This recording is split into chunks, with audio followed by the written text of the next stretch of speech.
Aujourd'hui, nous allons vous révéler les secrets d'une nouvelle pyramide. Rien à voir avec l'Égypte, nous parlerons santé et maintien dans l'emploi. La pyramide des fragilités a été construite en 2019 pour expliquer les temps d'action et les personnes concernées par la PDP. La PDP, tu m'expliques? La prévention de la désinsertion professionnelle. Pour comprendre la pyramide des fragilités, il faut partir de la base T0, la prévention collective. Pas besoin de calcul pour comprendre que la base est la plus grande, celle qui concerne le plus de monde. En France, il y a environ 26 millions de salariés et 3 millions de travailleurs indépendants. Ça en fait du monde à protéger. Comment développer une culture de prévention? C'est la question que Sabine est partie poser à Marina Séché.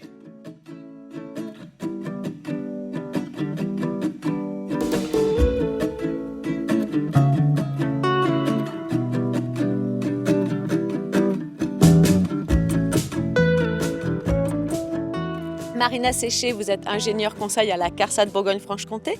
Comment développer une culture de prévention et favoriser le maintien en emploi? Eh bien Sabine, agir en prévention, c'est tout d'abord procéder à l'évaluation des risques liés au travail. Et ensuite, travailler sur un plan d'action pour les réduire.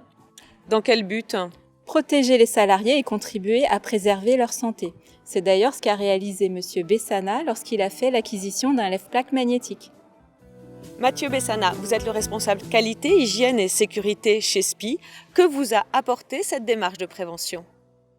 Dans le cadre de nos activités de maintenance, nos équipes sont amenées régulièrement à soulever des plaques de fonte pour accéder à des pompes de relevage. Cela les expose à des manutentions difficiles, avec un risque d'écrasement des mains ou des pieds en cas de chute de la plaque. Pour diminuer ce risque, nous avons investi dans un lève-plaque magnétique. Cet équipement, en plus d'améliorer leur sécurité, leur permet de gagner du temps. Pour aider les entreprises et les indépendants à adopter cette culture de prévention, l'assurance maladie propose des formations, des aides techniques et financières.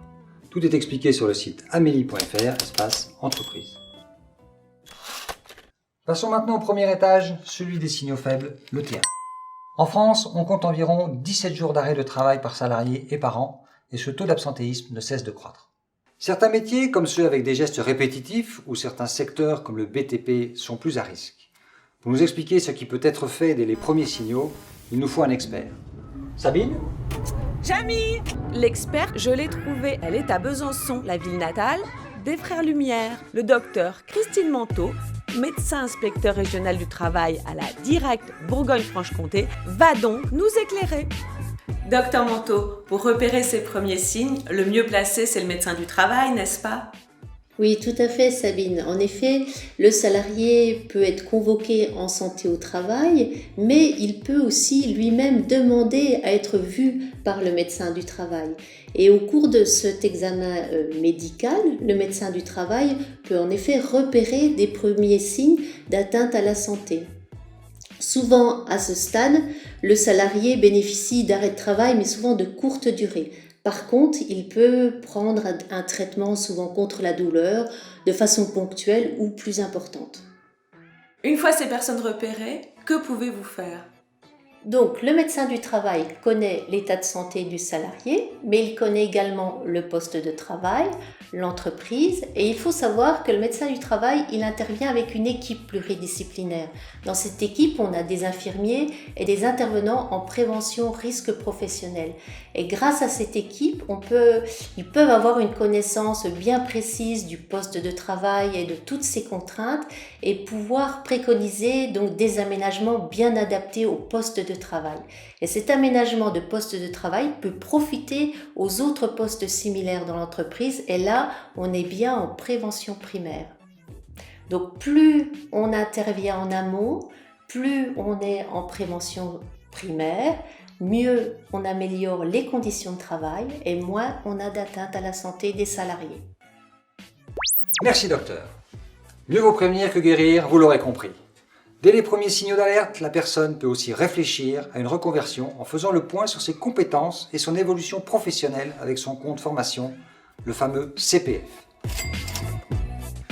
Tiens, si je me formais comme astronaute? Redescends sur Terre, Jamy, et explique-nous plutôt l'étage suivant de cette pyramide. Ok, le T2 est consacré au maintien dans l'emploi.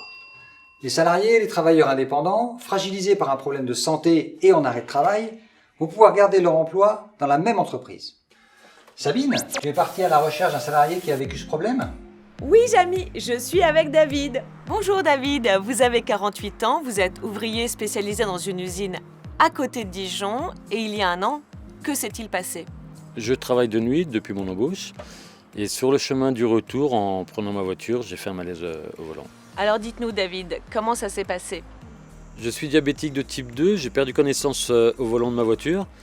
Je me suis retrouvé dans un champ, j'ai eu beaucoup de chance de ne pas avoir percuté un arbre.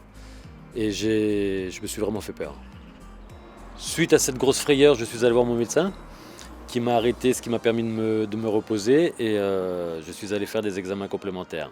C'est donc pendant votre arrêt qu'un conseiller du service médical de l'assurance maladie vous a appelé. Oui, le conseiller m'a appelé pour me parler de ma santé et de mon retour au travail. Elle m'a dit de prendre rendez-vous avec la médecine du travail pour une visite de pré-reprise. Le médecin du travail a recommandé à mon employeur que je reprenne mon poste, mais en journée. Aujourd'hui, je vais travailler à l'heure à laquelle je finissais ma journée auparavant. Et aujourd'hui, je peux aller travailler sans risque pour ma santé. Une affaire rondement menée. Le maintien dans l'emploi a marché.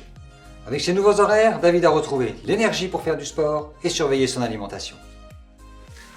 Emploi et santé, tout est lié. Dis Jamy, tu nous expliques la différence entre le maintien dans l'emploi et le maintien en emploi? David a pu être maintenu à son poste dans son entreprise. Mais parfois, la maladie, l'accident empêche la personne de retrouver son poste. Elle doit alors changer de métier et parfois même d'entreprise. C'est ce qu'on appelle le maintien en emploi. Le T3 de la pyramide. Retrouver le chemin de l'emploi peut être aussi compliqué que de sortir d'une pyramide. Sabine, il nous faudrait un guide. Jamy, pas de panique, je suis en compagnie de Nadège, assistante de service social à la CARSAT Bourgogne-Franche-Comté. Repérer les personnes fragilisées dans leur retour à l'emploi, les orienter, les remobiliser, c'est son cœur de métier. Nadège, quelles sont les dernières situations que vous avez accompagnées? Comment vous travaillez? Avec qui? On veut tout savoir. Alors effectivement, Sabine, je peux vous parler de Marius, qui est un boulanger de métier que j'ai accompagné durant son arrêt de travail. Il m'avait été orienté par le service médical de l'assurance maladie parce qu'il était allergique à la farine. Donc toute sa carrière et même toute sa vie, me disait-il, a été remise en question.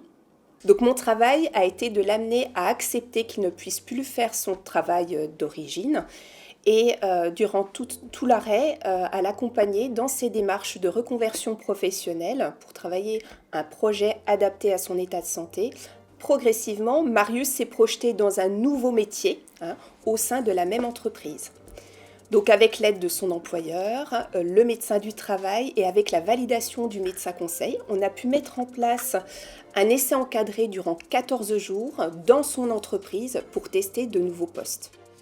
Ne pouvant plus être en contact avec le fournil et à la manipulation de la farine, il accueille désormais les clients, les habitués du quartier et il s'occupe certains jours de la livraison du pain avec son triporteur. Donc ravi de participer aussi à l'écologie. Nadège, pour conclure, quelle est la dernière situation que vous avez accompagnée? Alors la dernière situation que j'ai accompagnée est celle de Géraldine, qui est une fleuriste indépendante, qui était en arrêt de travail suite à des troubles musculo-squelettiques qui étaient situés au niveau du bras et de la main. Alors Géraldine ne pouvait plus couper les fleurs avec le sécateur ni charger et décharger les bouquets des étals. Elle a dû se résoudre à fermer son commerce et donc je l'ai accompagnée durant son arrêt de travail à travailler sur un autre projet professionnel en collaboration avec l'URSSAF. Aujourd'hui, Géraldine, elle est salariée dans un magasin de thé, un endroit où il y a moins de manipulations répétitives et moins de port de charge. Elle reste en contact avec les clients, donc c'est ce qu'elle souhaitait, tout en travaillant dans un univers parfumé, ce qu'elle aimait.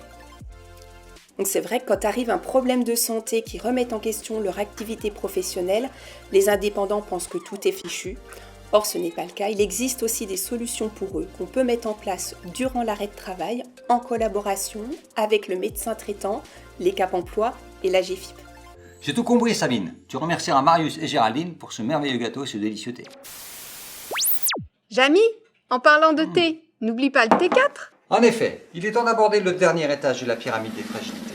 Le T4, la désinsertion professionnelle. En France, on compte plus de 800 000 personnes touchant une pension d'invalidité.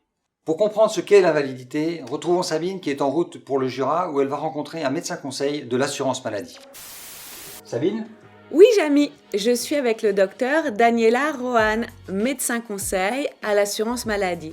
Docteur, quels sont les cas concernés par l'invalidité ? À ce niveau de la pyramide des fragilités, il s'agit soit de pathologies lourdes, voire des cancers, des épisodes de dépression sévère, des séquelles d'AVC ou d'accidents graves, soit il s'agit des fois des associations pathologiques qui concernent souvent des atteintes articulaires chroniques chez des travailleurs manuels ou encore des troubles mentaux, comme on a déjà évoqué une dépression sévère. Quand déclarez-vous une personne invalide et quelles en sont les conséquences ? Après examen de la personne et échange avec mes confrères, le médecin traitant et le médecin du travail, nous avons acquis la certitude que les soins ne vont pas permettre la récupération d'une capacité de travail suffisante. Je décide alors la cessation du versement des indemnités journalières et leur remplacement par l'attribution d'une pension d'invalidité. Sachant quand même que l'invalidité, cette dernière, n'est pas synonyme d'une perte de capacité ou de droit au travail.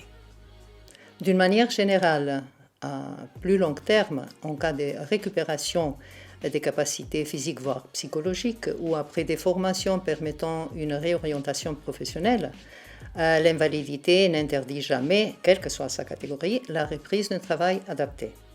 L'assurance maladie et ses partenaires sont là pour aider la personne de retrouver le chemin de l'emploi et une fonction sociale qui lui est nécessaire pour son épanouissement.